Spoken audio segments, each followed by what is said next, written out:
এখনই তাই মাথার ওপরে সূর্য, তাহলে বুঝতে পারছো যে কি লেভেলের গরম পড়েছে। আর এই রোদ দেখে আমার একটা জিনিস তো হঠাৎ করে মনে পড়লো, যে বহুদিন আগে আমি একটা জিনিস কিনেছিলাম যেটা তোমাদের সাথে শেয়ার করাই হয়নি। এই রোদে টেস্ট করে নিলাম আমার সেই নতুন জিনিসটা।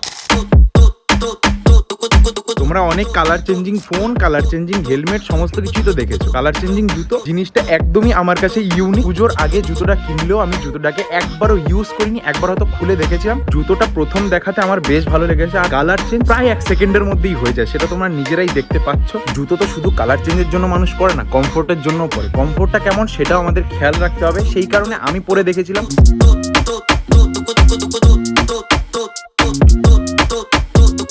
থাকতে চলতে কোনো অসুবিধা নেই। আর এশিয়ান কোম্পানির জুতো এর আগেও আমি পরেছি, যথেষ্ট ভালো, নো ডাউট। কোয়ালিটি যথেষ্ট ভালো, কম দামের মধ্যে একটা রিজনেবল জিনিস তোমরা বলতে পারো। কোনো এশিয়ান কোম্পানির সাথে কোলাবোরেশন না ভাই, এটা আমি আমার নিজস্ব মতামত শেয়ার করলাম। তোমরা ইচ্ছা হলে কিনতে পারো, লিঙ্ক আমি ডেসক্রিপশন বক্সে দিয়ে দেবো। ততক্ষণের জন্য বাই।